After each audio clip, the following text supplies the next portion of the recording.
So there was a lot of questions, like really lots of questions, and we have gone through them, tried to put them in some, some groups, and so that everybody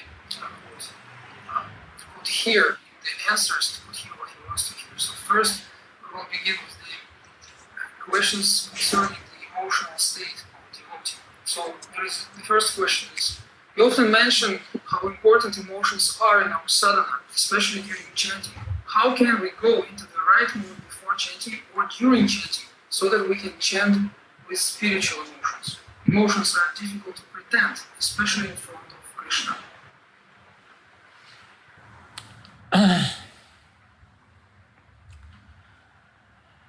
Yes, emotions are, it's a difficult question, difficult subject matter. But at the same time, there are certain emotions which are accessible to us. And I explained that the emotion of gratitude is very important because it's kind of in between. It's, in one sense, material emotion, and it's familiar to us. We know very well what does it mean to be grateful. Sometimes we are so emotionally grateful that we start crying when we deeply feel what we received from a particular person and when we express our gratitude. So gratitude is something which is familiar to us, but at the same time it is already something which is of higher nature. We are more used or programmed or conditioned by negative emotions, and negative emotions, they belong to tamagun and rajagun. We all know these emotions: tamasic grief, depression, tamasic anxiety, or rajasic anxiety, rajasic desire, rajasic eagerness to get something, or rajasic joy. These are emotions which are not very conducive for spiritual life. Gratitude is in the realm in between because it belongs to sattva gun. And being sattva gun, it serves as the springboard to spiritual emotions. So first we have to develop this gratitude, and developing gratitude basically means programming ourselves, trying to understand, how much we received from Krishna, from devotees, from Srila Prabhupada, and so on. Because this emotion is, again, simple emotion in one sense, we can do it. As far as spiritual emotions are concerned, it would be a big mistake to try to artificially hype or artificially induce these emotions. Sometimes people do it. They cry or whatever.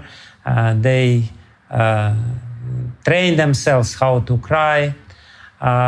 No, spiritual emotions will come to us as the reflection of the spiritual emotions which are there in the pure heart of a pure devotee. We see his emotions, and if we deeply connect with him, we can get some glimpse of his emotions and in this way reflect his emotions. But before that, our heart should be purified by the sattvic emotions, by the emotion of gratitude, or at least the emotion of, I have to do it. This is something which is good, something which is worthy. All the sattvic emotions, they gradually purify the heart. So at least in the beginning, we should try to chant with these emotions, and then gradually, we will be able to understand what spiritual emotions mean. We should not try to jump into this realm from the very beginning. Meanwhile, devotees are asking about the material emotions. Like they say, in our daily life, as neophyte devotees, we're into so many material scenarios, day in and day out. Sometimes, whatever best we try, we can get carried away in emotions. So, how to overcome such situations when the material emotions get us carried away? How to overcome such situations? Yeah, very important questions. Thank you very much. Therefore, in Srimad Bhagavatam, which is basically the book about spiritual emotions, to understand Srimad Bhagavatam, we have to have access to spiritual emotions, and Srila Vyasadeva speaks about this in the 3rd verse of Srimad Bhagavatam, where he calls upon readers of Srimad Bhagavatam and calls them bhavukas, or emotional people. Bhavukas basically means people who have bhava, and rasikas, people who have rasa or spiritual emotions. So in the previous verse, in the 2nd verse, he says, Paramo nirmatsaranam satam. He says that the qualification to enter into this realm of spiritual emotions, to understand what does it mean to become bhavuka or rasika, one first has to become satam. Satam means sadhu, and sadhu means somebody who is not disturbed by material emotions. To the beginning of spiritual life is to train ourselves to be less and less disturbed by the material surrounding, and for that we have to how to do this. First and foremost, what is the cause of our anxiety? What is the cause of our material emotions? In 99% cases, it's our relationship with other people. It's a relationship with other people who make us, put us in anxiety, relationship with other people who make us depressed, relationship with other people who make us hurt, we feel pain, and so on and so forth. All these material emotions are there, and therefore Srimad Bhagavatam teaches us how to become sadhu, how to become peaceful, how to not become disturbed by all these events or all these occurrences in our life. We have to establish proper relationship with people who are around us. And proper relationship with people basically means we should respect those who are senior to us, train ourselves to be respectful. We should become friendly to those who are more or less equal to us, who are on the same level, and we should protect or feel compassion, become compassionate towards those who are junior to us. And in this way, by training ourselves in this relationship, we will become more protected from the disturbances coming from all these relationships. Actually, if we very firmly establish ourselves in proper mood of relationship, then nobody will disturb us. Seniors will not disturb us because they're seniors, and we already program ourselves to respect them no matter what. In any situation, we will respect them even if they're not right. Even if they say something wrong to us, we will not be disturbed because we respect them. Who we are to be disturbed, even if they are apparently wrong. Junior will not disturb us because we feel compassion to them. Compassion will totally neutralize this possible disturbance. What can we say? They're junior, they're less maybe intelligent or less sensitive or whatever. So, okay, no problem. They're doing something to us. They're saying some stupid things to us. No problem. we still protect them. We still care for them. And our people who are around us, who are more or less equal to us, they will not disturb us because we will be friendly. Whereas if we develop this competitive spirit, which is usually the case when we deal with equals, then we will be very easily disturbed by them, by their success or by their, words or whatever. So before to become peaceful and not disturbed by all these material emotions, we have to really work on a proper relationship. How to establish relationship? What should be the prevailing emotion in our relationship with different kinds of people? That's the most important advice. And this advice is there in the second verse of Srimad Bhagavatam. Nirmatsara, that's actually another hint. Paramo nirmatsaranam satam. Dharma kaitava projita paramo nirmatsaranam satam. This is qualification of the reader of Srimad Bhagavatam. He has to be nirmatsaranam and he has to be satam. Satam I'll explain. He is peaceful. Peaceful means he is not disturbed by all this relationship. But nirmatsaranam means, it's also very interesting. Nirmatsaranam really means that I'm not disturbed if something goes not the way I want. Matsarya is the feeling which comes, this is the difference between Matsarya and Asuya. We usually translate Matsarya as envy or as jealousy, but it's not exactly the same as Asuya. Jealousy or envy is Asuya, whereas Matsarya is this irritation which we feel when somebody does something not the way we expect him to do. If somebody is behaving not properly, or if somebody is saying something which we don't like, we feel Matsarya. Matsarya means this irritation. How dare he say this? How dare he, act this way? And so on and so forth.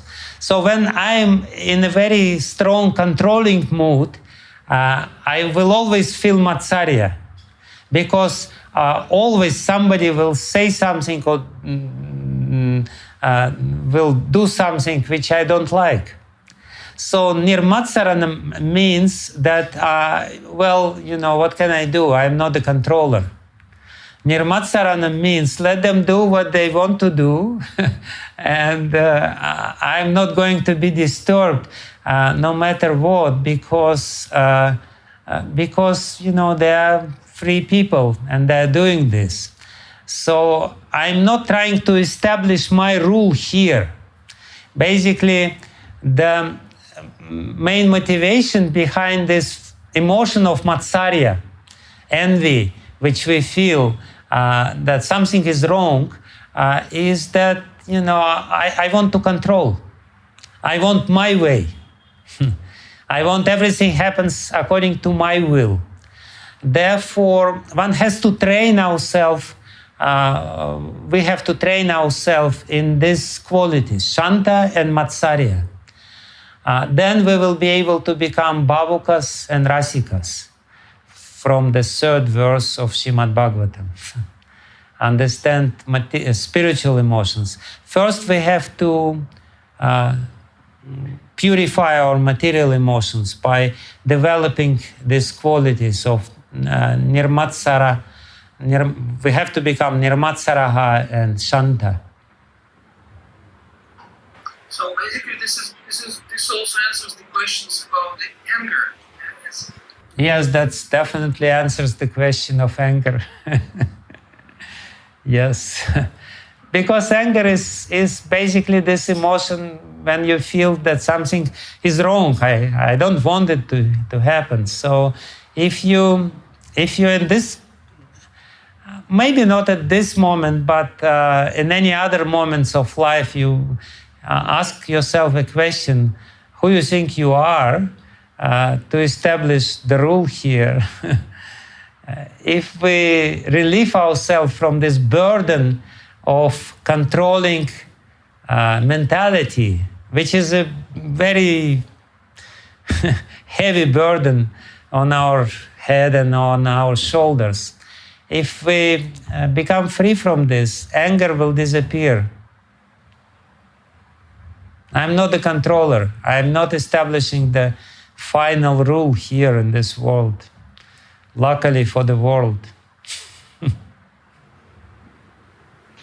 you very much. So then we will go to the next questions regarding the everyday practice.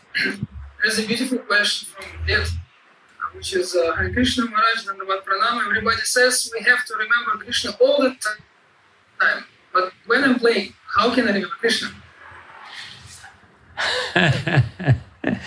When you play, you can remember Krishna by playing, because Krishna was also playing. You can say to your friends that, or you can say to yourself, Krishna was playing and I'm playing like Krishna was playing with my friends. And basically, see, there are two rules. One rule, remember Krishna. That we cannot do all the time. Sometimes we will be distracted and we will remember about something else. When we play, we have to remember how our cricket ball,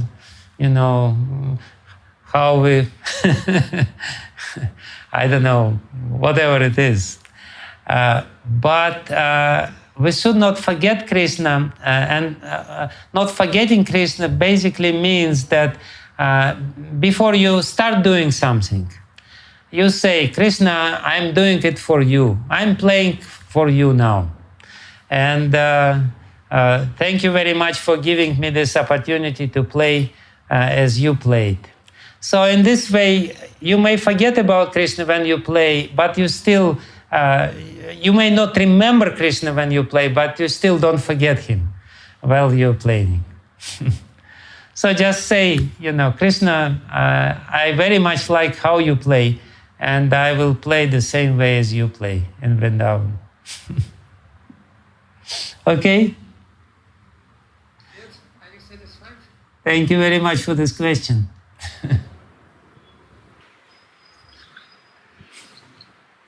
There's another question from his sister.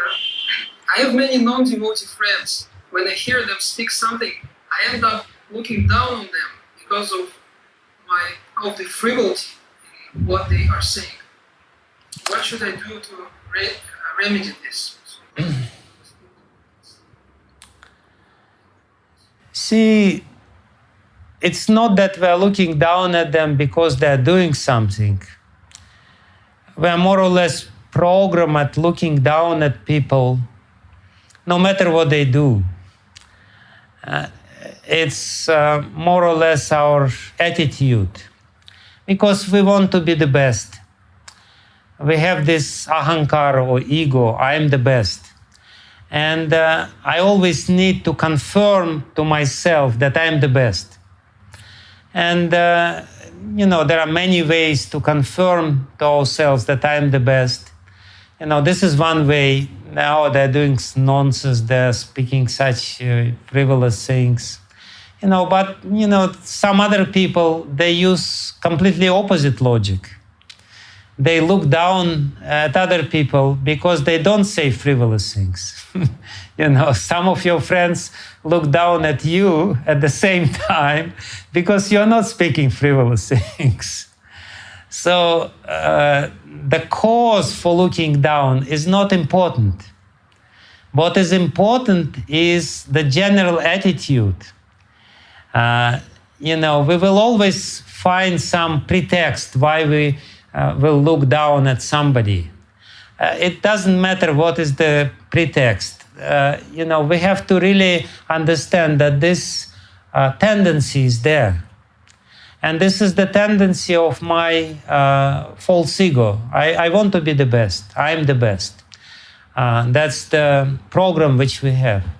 So how to overcome this program, how to get rid of this program, or what to do with this program, we have to change this program. This is the program of somebody who wants to enjoy, because the only way to enjoy in this world is to feel I'm the best. You know, why people like so much to criticize others? Because by criticizing others, they're enjoying. I'm the best. They're less than me. Why people so much like to see faults in others? Because when we see the fault, we also feel better. You know, I'm better. This is a hard work, and everyone has to do this hard work. We have to change this attitude of being better than somebody else, to change it to the opposite attitude. The opposite attitude is the attitude of service. We have this tendency to enjoy, and there is completely opposite tendency to serve. You know, like mother very rarely becomes you know, looking down at her children. Why? Because she serves her children. The spiritual master practically never looks down at his disciples. Why? Because he serves his disciples. He protects his disciples. He wants to give them something. So if we, instead of trying to enjoy, will try to serve, then gradually this program will become slackened. It will become less prominent in our consciousness, in our heart. You know, so we feel a lot of joy when we serve, even if we do simple things, like mother when she gives some prasadam, some food to children, she feels very happy, even though she is not enjoying herself, but she's serving. So service gives a lot of emotional reward. So if you try to kind of, you know, change this mood, when you caught yourself that you have this mood of enjoying by looking down at somebody, try to change and try to, you know, glorify them. One way to get rid of this tendency of fault finding is to glorify somebody. You don't have to do it openly. You may in your heart say this. Or this girl which says such a nonsense, she's such a nice girl otherwise. just find something. Like there is this story about Duryodhana and Yudhishthir. Once Vidur asked them, you know, what you think about people who are in front of you in this sabha. And he asked actually, who is dharmic? Who is very righteous person here? And Duryodhana looked at everyone and he said, no, nobody is righteous here. They all have some faults. This Yudhishthir, you know, how he can be dharmic? He basically lost his wife. He put his wife as a bet. You know, it's such a mean thing, you know. And, you know, this Bhishma, this and that, he found faults. And when Vidur asked the same question to Yudhishthir, Yudhishthir looked around, and first one whom he saw was Duryodhana. And he looked at Duryodhana and he said, Duryodhana is such a dharmic person. Because if he wants to do something, he always does this. He goes to the last, you know, drop of his blood. He's so determined. This is the real kshatriya character. He's such a dharmic kshatriya. He is dharmic. And he said, here's the dharmic person.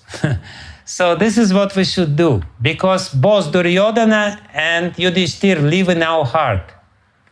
And we sometimes have to say to Duryodhana, shut down, my dear friend.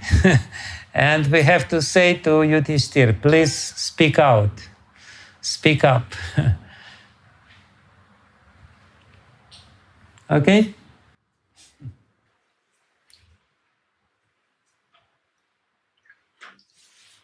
I believe that also answers the question about serving the non-devotees. There was a question that okay, we can serve the devotees, but when I see the people who are like 80, 90 years old, and I know that everything they have been doing throughout their life is just, breaking regulative principles, etc., and now they have come to this, this dangerous and growing situation. How can I actually experience positive emotions towards them? The only thing I can think is that. We always experience positive emotions towards those people whom we serve, if we do it willingly. The mother usually loves the most difficult child the most. If the child is very sick and she serves him the most, she spends a lot of sleepless nights by trying to help him. She develops such deep attachment with this child. I have some disciple, and she had a child who was born very sick. He was really sick, and she was just suffering because of his disease. But she was so attached to him. Ultimately, the child died when he was only a couple of years old. But even though he was totally dysfunctional, she loved him so much. That was such a blow for her, because she invested so much of her heart and energy into this child.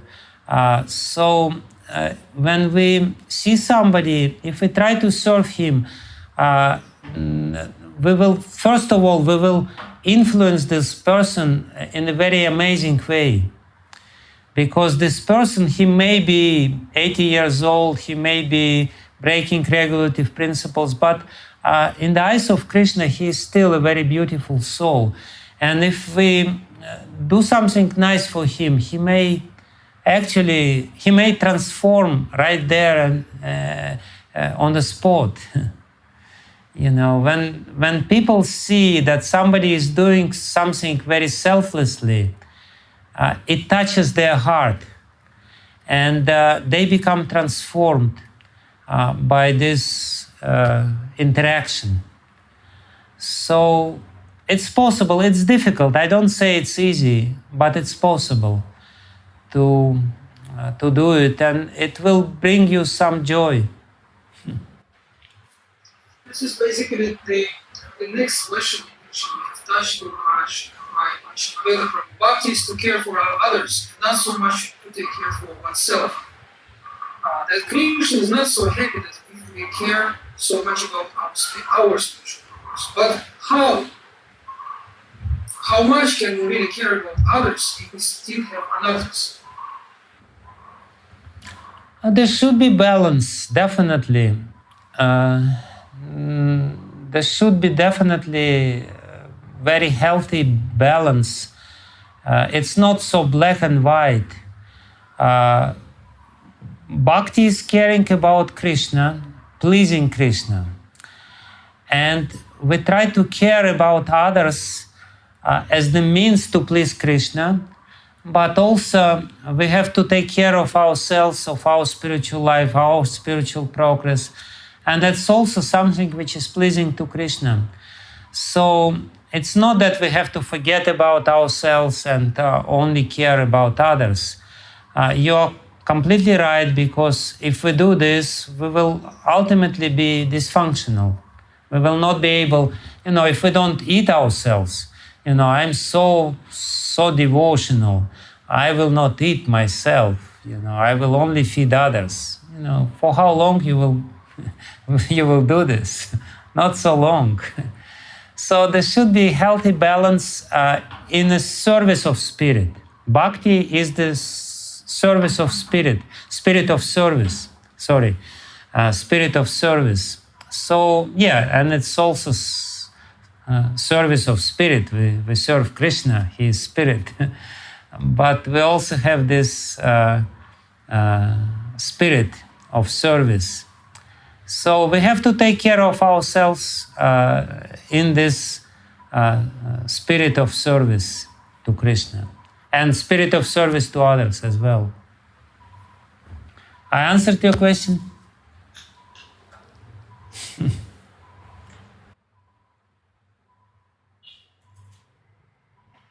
hope so.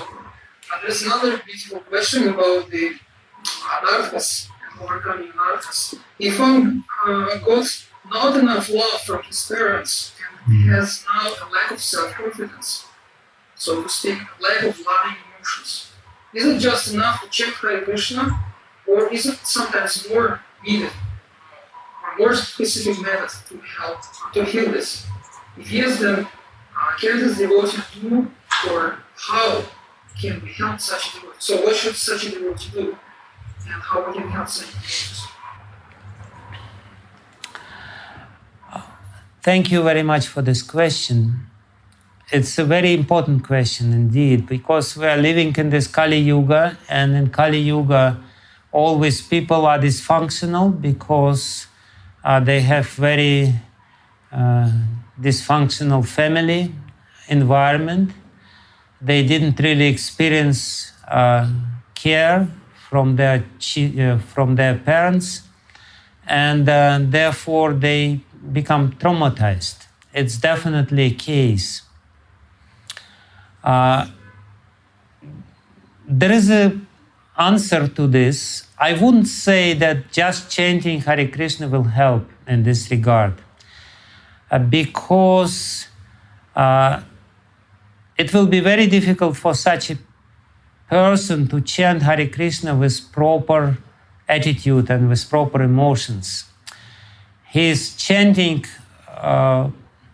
because this kind of people, they have hole in their heart. There is some vacuum in their heart.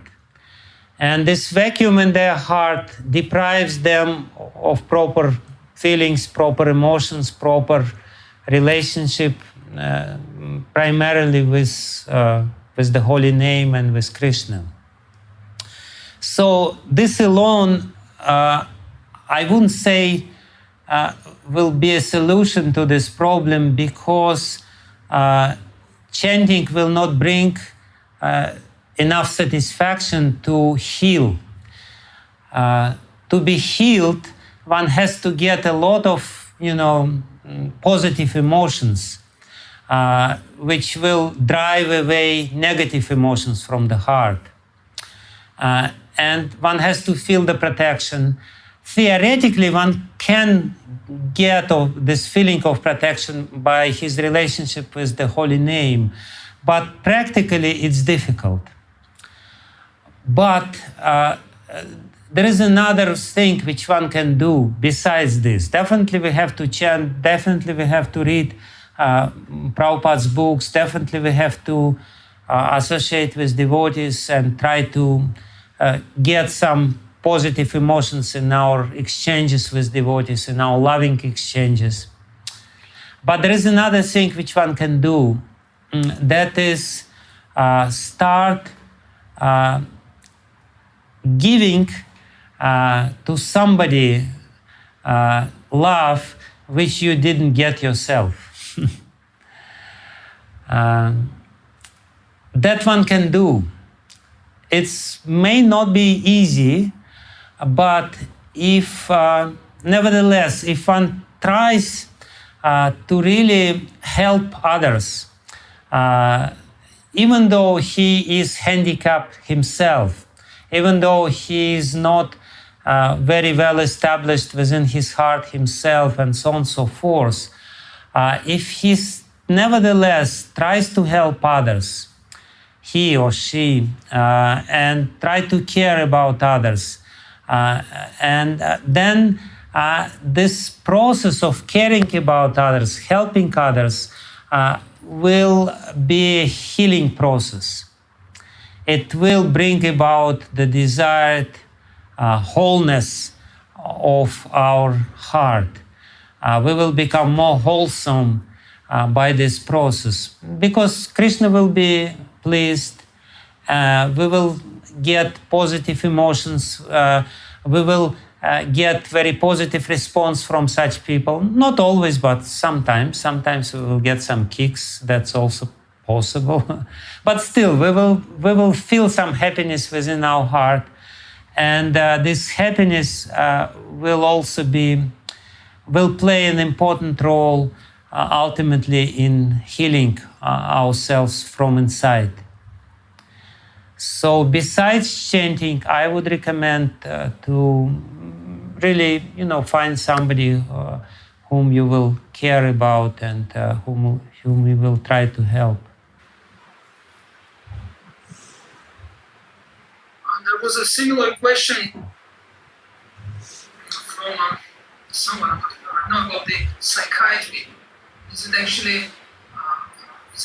possible that a person just practices devotional service and chants the holy name and then he gets cured of his psychiatric diseases? Because somebody who asked the question, he gives also the quotations from Srimad Bhagavatam where it says that even an insane person can become a sane person. Shall we take it literally, or how do we take this? It's definitely possible. We should not rule out this possibility. It's possible, and I've seen that people become, even somewhat insane people, gradually would become much more sane. And in one sense, we're all, crazy to a certain extent. But I wouldn't recommend this as the only means to get rid of psychiatric disorder. I think one should get professional help, and that will help also. We need association of devotees, but we also need professional help. And sometimes, we need even to take heavy drugs, heavy medicines to become a little more balanced. Because in this condition, very, very imbalanced condition of psychiatric disorder, it's difficult. It's difficult to relate properly and so on and so forth. So we should not reject the help or assistance of professional people in this regard. But the healing process will also go on by our practices, chanting, following regulative principles, associating with devotees, serving. That will also take place, but both things should be there. Thank you very much. I believe that maybe now we could go to the live questions. That's basically what we have. There was very important question from Bhagadatta Prabhu. He can ask this question himself, or I can repeat it if you want. Yes. Bhagadatta Prabhu, you want to say your question? Is it the one, Hare Krishna Maharaj? About association with the pure devotees.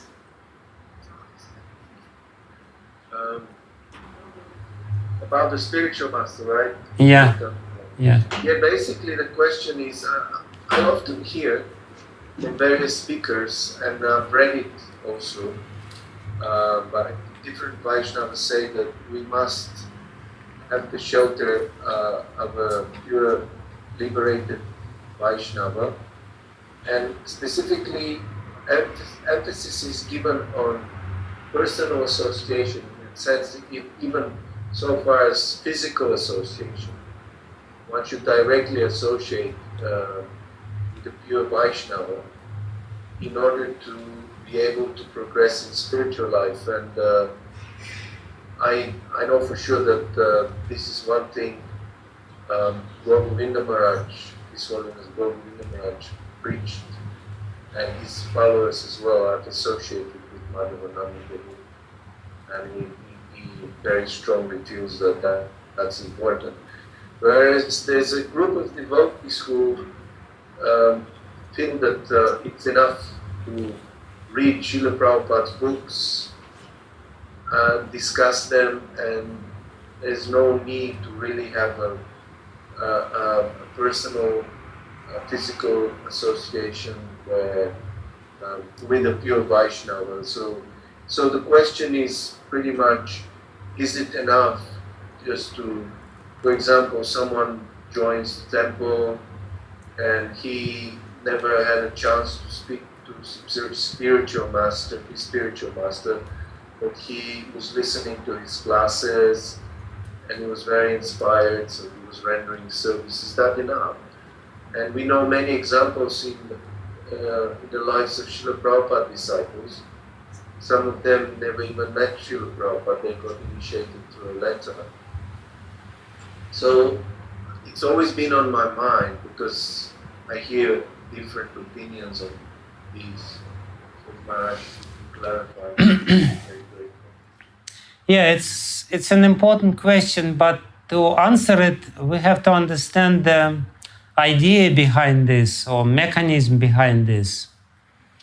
Why the person association is so much stressed in our literature and in our tradition. Obviously, because of obvious reason, personal association leaves a very deep samskara in our heart. To practice spiritual life, to progress spiritually, one has to counteract endless material samskaras which are there in the mind, in the heart of a person, with very strong spiritual samskaras. If the spiritual samskaras are weak, then they will not be able to counteract the huge amount of material samskaras, and ultimately material samskaras will overwhelm us. We act in this life according to our samskaras. So personal association, in comparison with some impersonal association, is much stronger. It leaves much stronger impression when we feel, personal touch of devotee's heart, when we feel personal care of a devotee. These devotees who serve Srila Prabhupada in separation from him, they nevertheless, they were touched. Their heart was touched by Srila Prabhupada's presence. And of course, Srila Prabhupada is such a powerful personality, so one can feel very strong presence of his or influence of Prabhupada, even through the distance. So the answer to this question, it's not black and white. The answer to this question is that if we don't have personal association, which is oftentimes the case, or if we don't have opportunities to have a lot of personal association, nevertheless, we have to have association, and the regular association will also make the spiritual samskara stronger. It's a question of making the impressions within our heart very strong. So whatever is necessary for this, listening classes is definitely a good way of leaving some impressions. If we do it again and again and again, if we read books, if we associate with devotees, if we do something, then even though it may not be the highest, the quickest, the most efficient way, nevertheless, we will progress spiritually because the spiritual samskaras will become stronger and stronger and stronger, and ultimately they will overweight the material samskaras, which is what is required at the end of the day.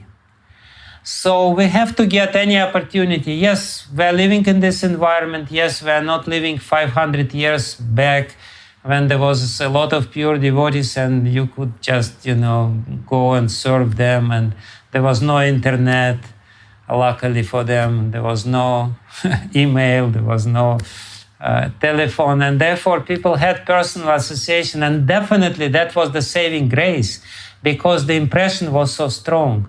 But in our case, in our thing, we have to really, make sure that whatever we do, still this spiritual impression is there, and it's becoming stronger and stronger and stronger. It's becoming more profound and has more profound influence. And that there are different means. We have to, it's one thing when we're personally present during the lecture, we're very attentive, and therefore the impression is stronger. But we can be very attentive when we hear somebody speaking from a distance by Zoom. Nothing precludes us. It's just generally we will be less attentive. We will be more negligent because we will not feel such a presence. But nevertheless, we can somehow or other tune up our mind and our heart and get not the same, but almost the same result from these other substitutes of personal association. These are substitutes, they're not the best way, but nevertheless they are important.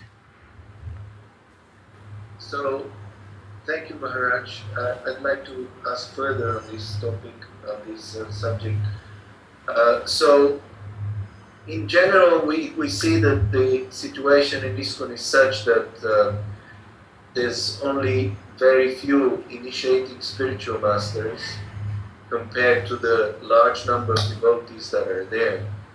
And the spiritual masters cannot really, or let's say put it the other way, the disciples cannot really have sufficient personal association with their gurus. And especially for someone like Radhanath Swami, when he comes to England, which is not often, maybe twice, or not now because of the lockdown, but when things was all right, then I, especially the last few years he was coming, he was giving only one public class, and all the other engagements were prearranged for people who are more like professionals and more important people. So we actually had no much of an opportunity to associate with Maharaj, hear from him. And so I was wondering if this is something that will gradually change, because as you said in the past, people used to live together, like I'm reading now Bhakti Vijnana Goswami's Jiva Dharma, and the devotees used to go to different sadhus and get their questions answered and have regular association. The sadhu used to know them very well and know their particular situation, which is lacking nowadays. And I'm wondering if this should be our goal, to actually come to a state when devotees are more mature in their understanding of the role of the spiritual master and the guru, because we can have a guru in our proximity, and we can have one initiating spiritual master.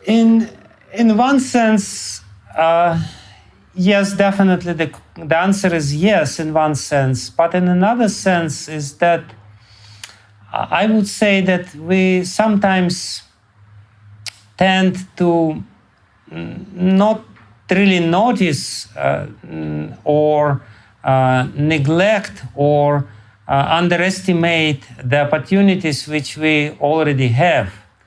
Because spiritual master is a principle, it's Guru Tattva. He can manifest in different people if we relate with them in a proper mood.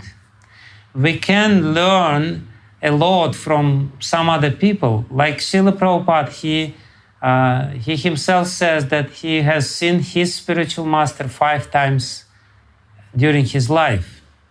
And that is not for a long time. He didn't spend a lot of time with him. But he was relating to his god brothers and to even other people by trying to understand what his spiritual master would like him to do, and by relating to them in a proper way. So in this way, he was always in association with the spiritual master. If we take Chaitanya Mahaprabhu, he met his spiritual master only twice. We can say that he was God himself, but nevertheless, he was playing the role of Acharya. So it's not he probably knew that there will be Kali Yuga progress and people will see their gurus once or twice during their lifetime.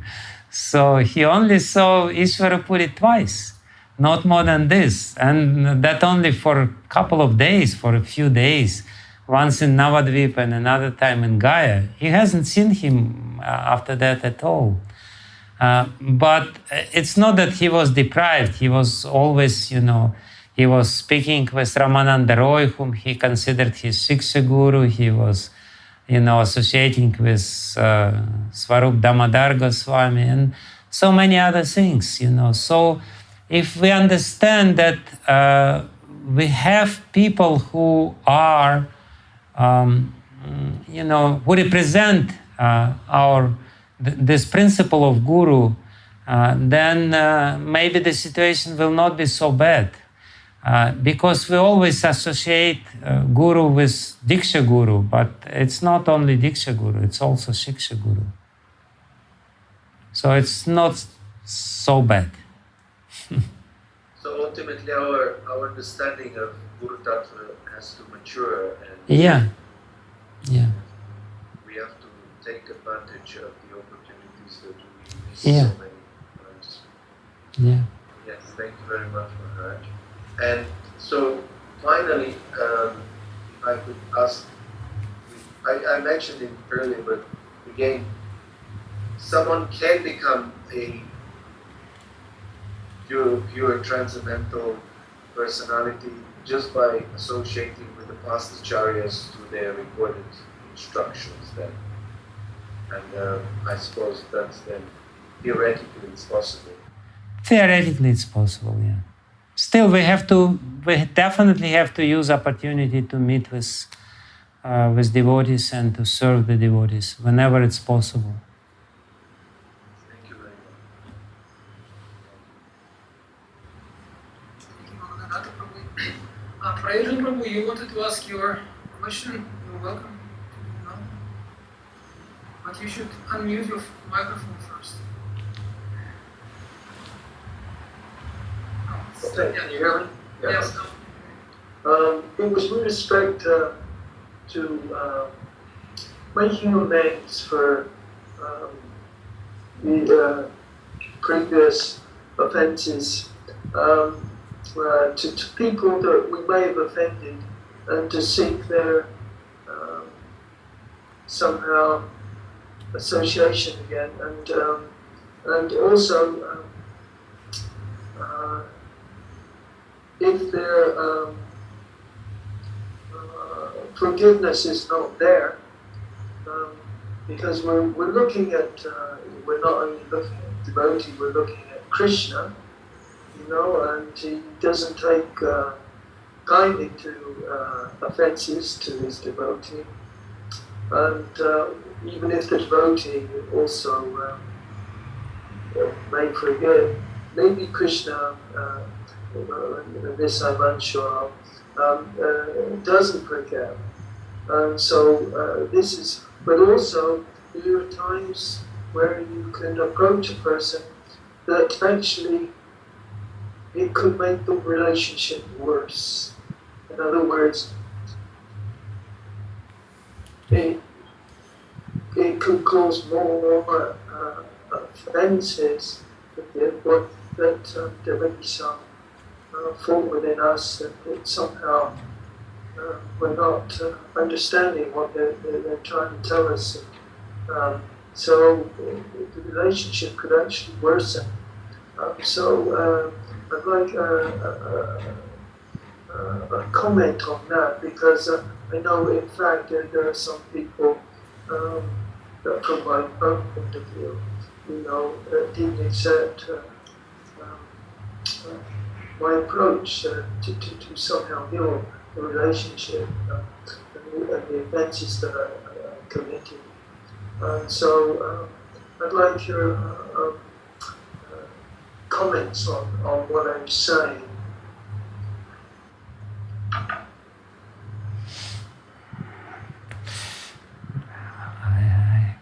I don't know what kind of offenses you can commit.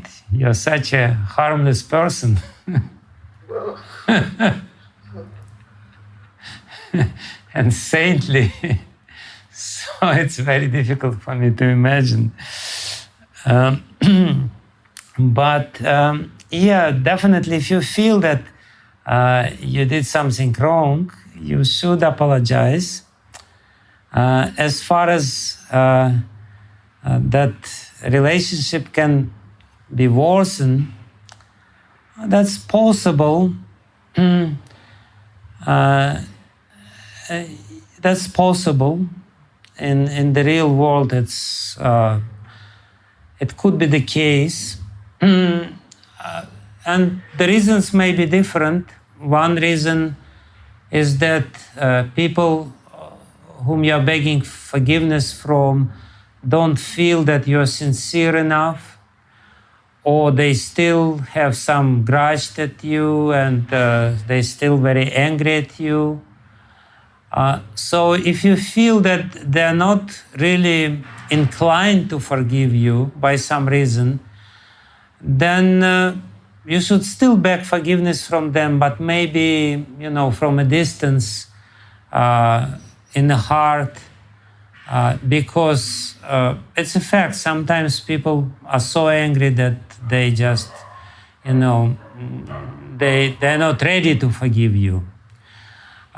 But you still beg forgiveness from them within your heart in your prayers, and Krishna will definitely forgive you if you are sincere. Krishna knows. People, they may have misunderstandings. They will have misunderstandings of your intentions, of your motivations, your actions. But Krishna knows your real heart. So try to do it within your heart as sincerely as possible. And Krishna will grant you forgiveness ultimately. Yes. And sometimes, our offenses are purely a matter of our imagination. We just imagine something. and then we become morose, and then we ask somebody, please forgive me, and he says, you fool, why are you asking forgiveness? I'm not angry with you. So it happens. To what you said, that maybe they're not ready, and that reminds me of I asked a similar question to Vaishnavas when he was here. His one time or second time visit. It's not in that sense, but he said he didn't answer me straight away. He thought about it, and I thought, oh, yeah. Anyway, then he said, what you should do is let time look after it.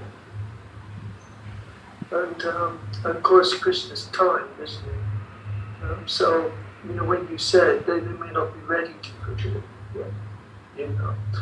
that I think is a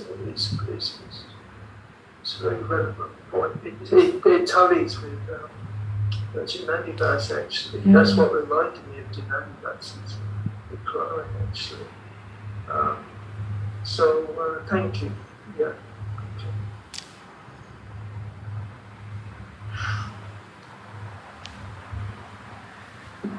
Anybody else wants to ask questions?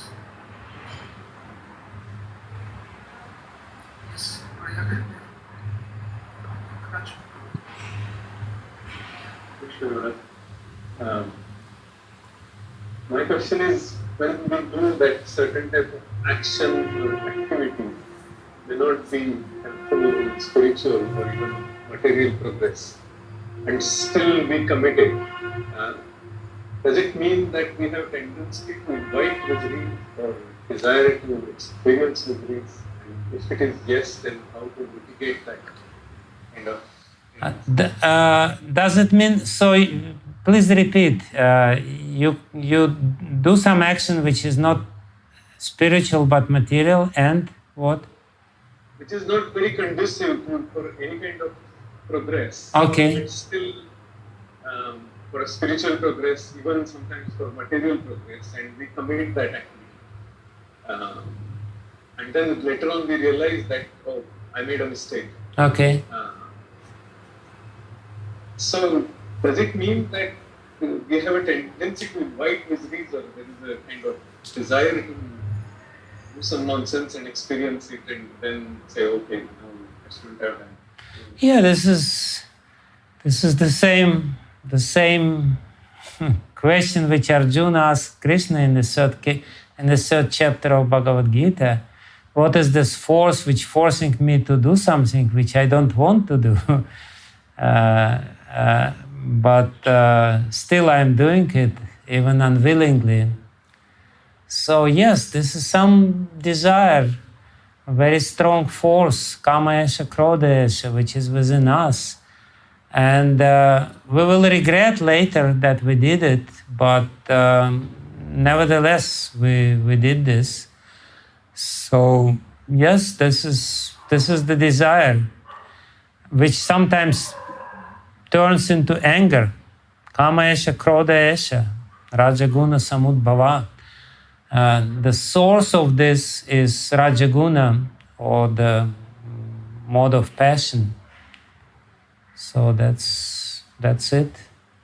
You know. Thank you. Panchama Veda Prabhu had many questions. Maybe he can answer. Ask. Hare Krishna Maharaj. Yes, I was looking by my list. I was thinking maybe the question will be read, but I look now. Okay. One question which came recently in my mind is, we know that sadhana is not the cause for sadhya, our goal. So you spoke about samskara, that we have to look that we make our samskara as strong as possible to meet. Therefore, it's important to have personal association with the spiritual master and the devotees.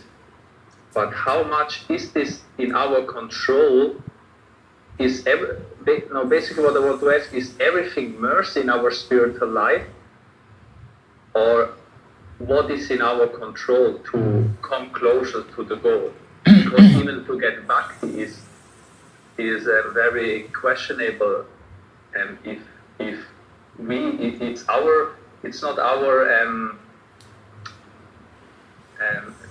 wrestle that we get bhakti. It's just causeless. I think it's described by Vaishnava Charvati Thakur. Yes. It's a difficult question to answer. My answer to this is like this. It's not within our control to get mercy, definitely, otherwise it wouldn't be called mercy.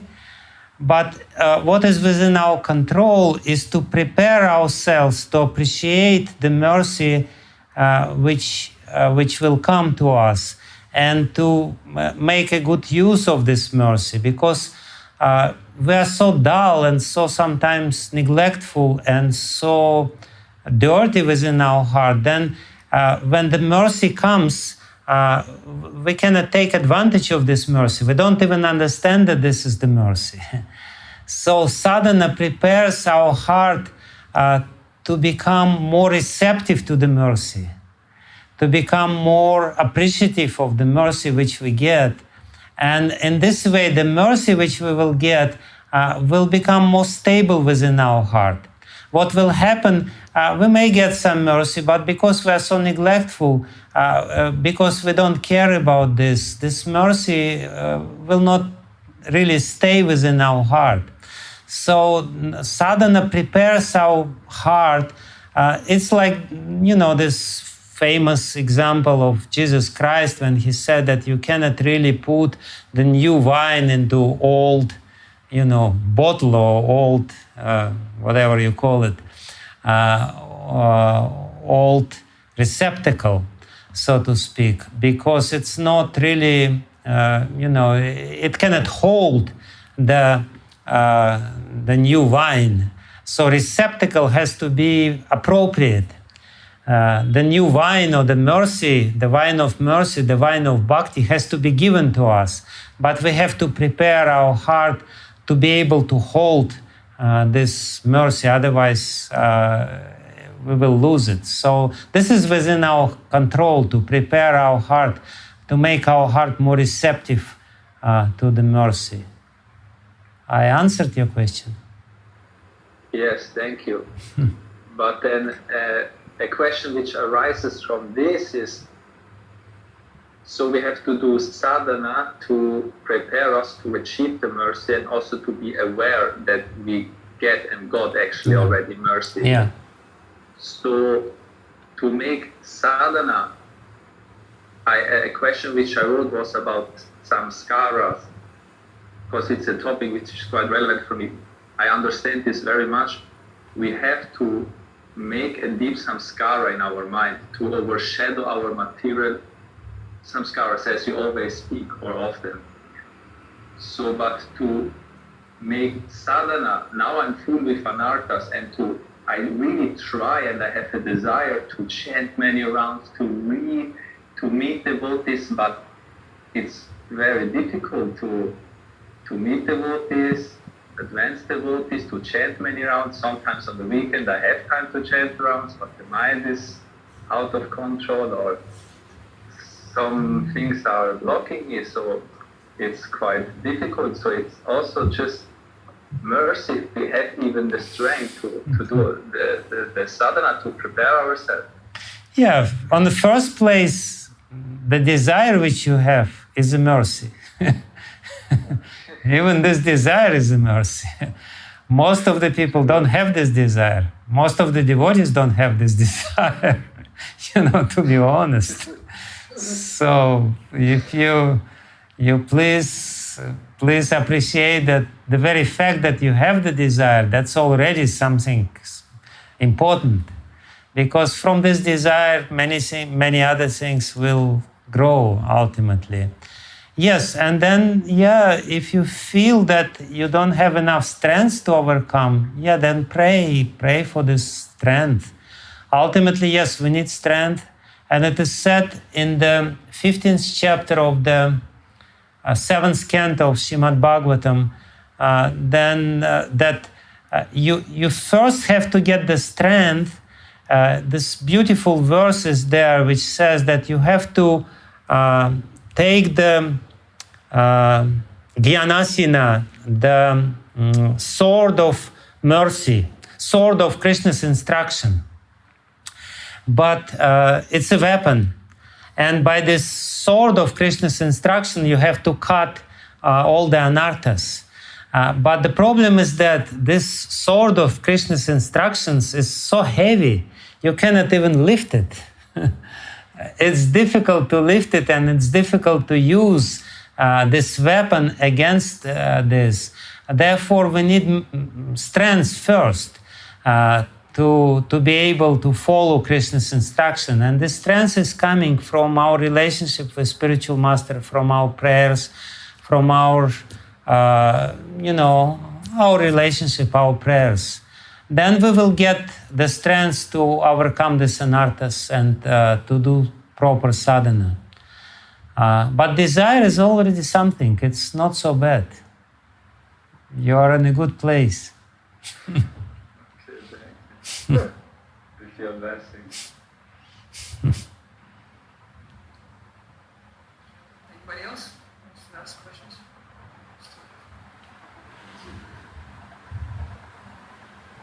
I mean, I will have another question, but if someone else. Someone else also has questions. We all have a question. So, Gurmash, how much time do you think you would allocate? Well, you have had just another meeting and we don't... maybe 10-15 minutes I think would be enough. Yeah? Some more question.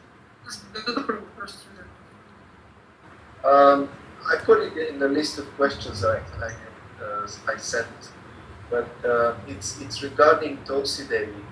We have Tulasi Devi at home, and we all wonder if every single plant is a jiva, or how does it work, or it's a manifestation of Tulasi, like an expansion of Tulasi. Yeah, it's expansion. Jiva that enters. Yeah, it's expansion. If it's expansion of the spiritual energy of Tulasi Devi, which are also attached to some particular jivas, it's an expansion.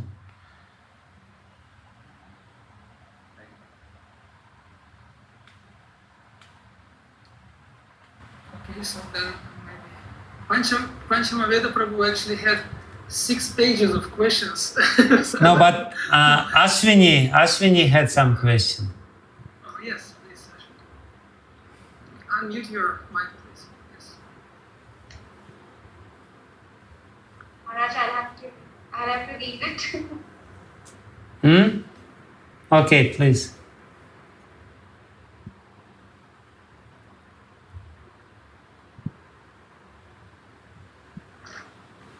Maharaj, I will pronounce. Some days I feel very low because I know everything in this material world is temporary. So I don't feel very motivated. Earlier there was a passion in life to learn new things, to meet people, to talk to people, to get my daughter married, to become better in my career, to focus on my son's studies, to be healthy and fit. And now I feel, everything is in Krishna's hands. Everything is so temporary. Recently we even had some spiritualists also, like even the deities were about to go away. So there is nothing like, there's no, everything you have to be detached. So sometimes I just get very tired and I feel like we have lived enough here now. Let's go back to Golok Vrindavan. I know I'm not a pure devotee to go there. But okay, they keep saying we have to go to Golok Vrindavan. So let me just go back because now is the best time. We are chanting, we are at home, we are reading, we are listening to lectures. And so it's just too exhausting to continue this life here. Not every day I don't feel like that, but there are days when I feel like this. And when you're in the company of devotees and you're engaged in services, you're happy. But when I'm not feeling too well, then all these negative thoughts creep in. So how do I get rid of these feelings? So just be more in the company of devotees. Actually, devotional life is very positive. There is a negative side in our philosophy. We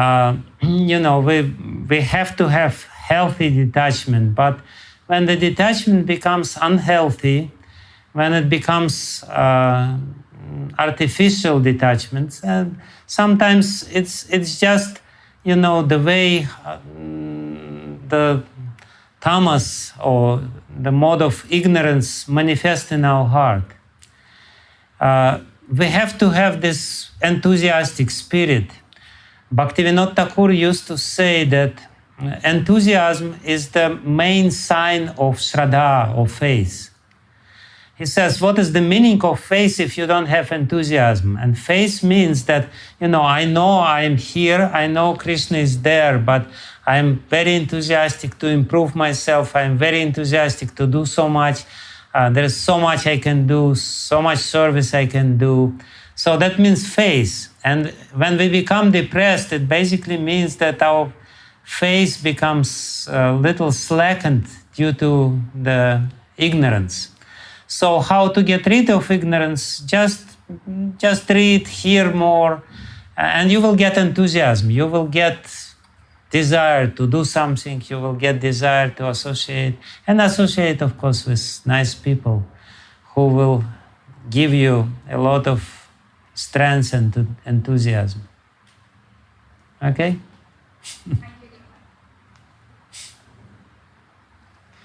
Yes, Krishnamrita.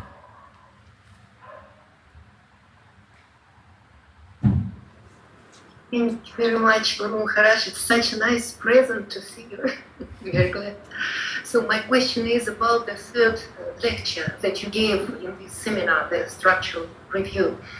And you said that there are some types of people for whom even very good mantras can be harmful. And you also said that you met someone for whom even Hare Krishna Mahamantra was harmful, was not good, because of their collective unconsciousness and cultural roots and so on. And I thought that I know several people, and for years they tried to chant Hare Krishna Mahamantra, and still for them it's the most terrible tapasya. So it's so difficult for them. It's like torture. And the question is it possible to determine beforehand which mantra or even Hare Krishna Maha mantra, so it sounds strange, harmful or good? There is this consideration in Vedic culture that there is, there is some mantras good for you, some mantras are not good for you, but Hare Krishna mantra is beyond these considerations. These are completely material considerations, and there are techniques how to determine this. But Hare Krishna mantra is universal. It's not that it's that the effect of it will not be beneficial for some people. It's just some people are very offensive, and because they're so offensive by nature, maybe for them it's better to purify a little bit. But if they determined and if they properly associate with people, even for them Hare Krishna mantra will work. There is no doubt about it. Hare Krishna mantra is not in this category. This category is this mitra, and I don't remember. There's different categories of friendly mantras and not so friendly to you, to your particular case. But that's different mantras. Hare Krishna mantra is nama, and it's very generous and magnanimous, and it's beyond all these considerations. For those people, I would say, if they associate properly with people, with devotees, it will help to overcome all these problems. If they're determined, no doubt about it.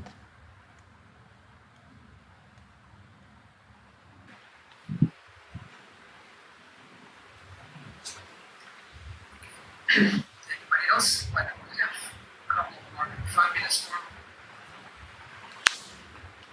And after that, also I would like to say something after Guru Maharaj leaves.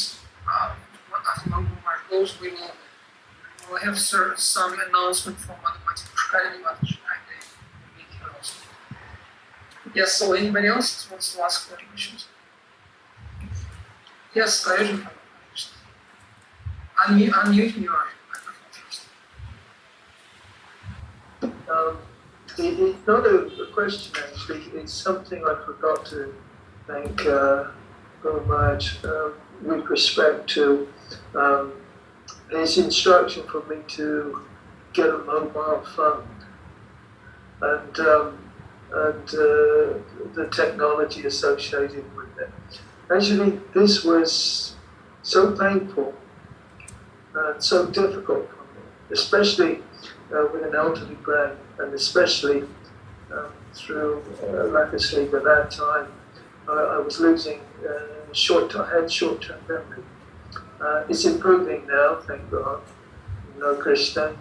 But I just wanted to thank him for that instruction. Though it was the most painful instruction, actually it's enabled us to speak today.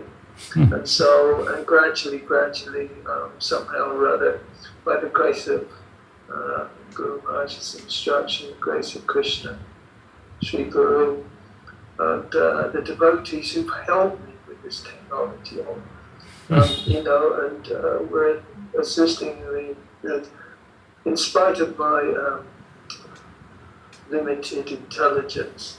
They persevered to help me in this. Follow this instruction. So I'm thankful for number one, the instruction, which has caused me so much pain. At the same time, I'm thankful to all those devotees who assisted me in trying to, as we are now, communicate and to find out more and progress, hopefully. So that's one gift I just wanted to thank Guru Maharaj very much for his help in this so difficult instruction for me. Okay. So, thank you.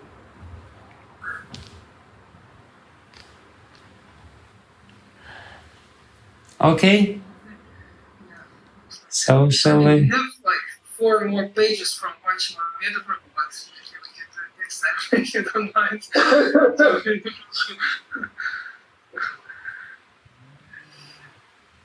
Okay. So thank you very much, Maharaj. Okay. It was a very nice beginning. We hope that maybe we could have such sessions from time to time. Let's say Sure. several Sure. weeks or months. Okay. Thank you very much.